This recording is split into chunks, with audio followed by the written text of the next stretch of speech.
발달장애는 사회복지 현장에서는 쓰이지만 법에서는 쓰이지 않는 용어입니다. 지적장애와 자폐성 장애를 포함하는 중분류의 개념이고요. 사회생활 적응에 장애를 보이는 부분들을 포괄을 하고 있습니다. 이 중에서도 뇌병변 장애는 복합장애에 가까운데 신체 장애라고도 볼 수 있고 또 지적 장애라고도 볼 수 있기 때문입니다. 하지만 우리들이 장애인들을 대할 때 개개인의 특성에 따라서 다양한 개성이 존재하기 때문에 장애 분류에 따라서 친구들을 일괄적으로 우리가 이해할 수는 없다라는 것을 기억해 주시면 좋겠고요. 장애인 복지법 등 분류에 따른 특성을 이해하기보다는 우리가 담당하게 된 친구들과의 개인적인 관계를 통해서 한 사람의 인격체로 서로 적응하고 알아가는 것이 더 중요하다는 것을 알아주시면 좋겠습니다. 교사에게 먼저 연락을 하는 학생들은 대부분 인지 수준이 높은 학생들인 경우가 많습니다. 그렇기 때문에 학생이 납득할 수 있도록 규칙을 정해주는 것이 필요합니다. 일주일에 한 번만 전화하라고 하든지 몇 시부터 몇 시까지만 전화를 하라고 하든지 말이죠. 이와 같은 일반적인 전화 예절을 알려주는 것은 교회뿐 아니라 학생들의 사회적 능력 발달에도 도움이 됩니다. 특히 학생들이 새로운 선생님들에게 전화와 문자를 하는 경우가 많은데 이런 경우에도 무작정 전화를 받아주거나 피하지 말고 학생이 납득할 수 있도록 설명을 해주어서 학생이 올바르게 전화를 할 수 있도록 도와주어야 합니다. 학생들이 예배나 모임 중에 왜 그런 도전적인 행동을 하는지 우리가 원인을 파악하는 것이 가장 중요합니다.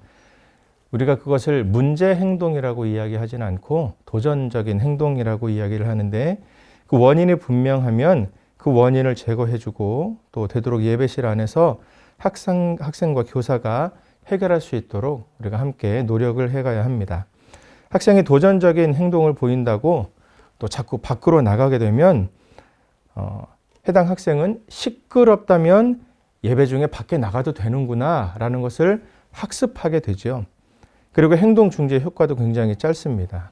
하지만 예배에 방해가 되는 정도라면 조용하고 또 집중할 수 있는 곳에 데리고 나가서 안정을 시키고 이러한 도전적인 행동들이 잘못된 것임을 인식시켜 준 뒤에 예배를 잘 드릴 수 있도록 도와주는 것이 더 중요합니다. 특히 학생의 행동을 즉각적으로 중재하려고 먹을 것을 주거나 하는 등의 행위는 긍정적이지 못한 방법입니다. 먹는 것으로 행동이 강화되기 때문이지요. 이것을 우리가 잘 기억할 수 있으면 좋겠습니다. 네. 발달장애인들은 감각적인 부분에 있어서 과대 혹은 과소 반항을 보일 때가 많습니다. 소리에 있어서도 마찬가지입니다. 개인에 따라서 어떤 소리에는 민감하고 어떤 소리에는 둔감한 선택적인 경향을 보이기도 합니다. 찬양 시간, 마이크 및 군중 소리로 인해서 귀를 막는 친구들이 있다면 그들의 손을 억지로 떼게 할 필요는 없습니다. 그리고 보통 찬양 시간 외에 소리에는 귀를 막는 친구들이 거의 없습니다. 개인적인 관찰과 분석 및 판단이 필요하겠지만 친구들이 돌아다니는 경우가 있을 때 그 돌아다님이 그 친구들의 율동인 경우가 많습니다. 그리고 어떤 경우에는 그 시간에 자신이 꼭 어떤 특정한 행동을 해야 심리적으로 안정감을 느끼는 경우도 있습니다. 이것을 동일성 고집이라는 발달장애인의 특징이라고 표현하는데 때때로 이 규칙에 저항을 받게 되면 스스로 분노를 일으킵니다. 그렇기 때문에 돌아다니는 것이 우리 장애인 친구들이 예배 시간에 돌아다니는 것이 예배 순서에 크게 방해되지 않고 어려움이 없다면 강제로 착석시킬 필요는 없는 것 같습니다. 특별히 찬양 시간만큼은 자유롭게 그들이 돌아다니고 찬양할 수 있게 할 필요가 있다고 생각합니다.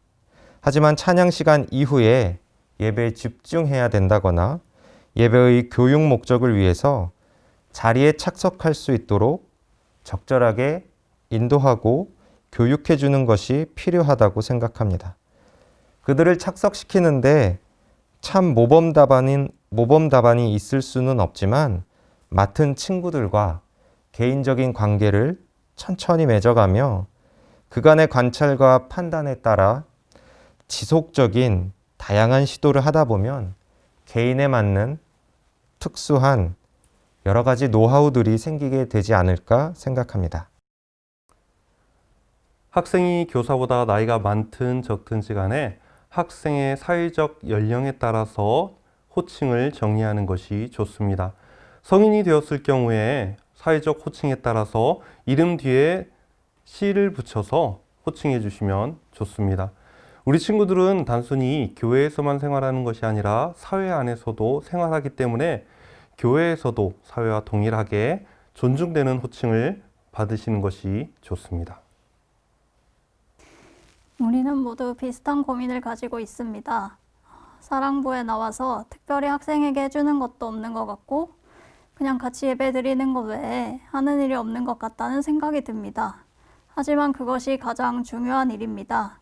우리 학생들은 모두 사랑받고 싶어 하지만 사랑받을 곳이 너무 적습니다. 그 마음을 우리가 위로해 주어야 합니다. 또한 내가 생각한 나의 모습은 그저 옆에 앉아 있는 것이지만 우리 학생들이 볼 때에는 언제나 내 곁에 있는 소중한 선생님입니다. 학생들의 사랑받고 싶어하는 마음을 위해서라도 우리는 최대한 자리를 지켜 노력하고 학생들을 위해 기도해야 합니다.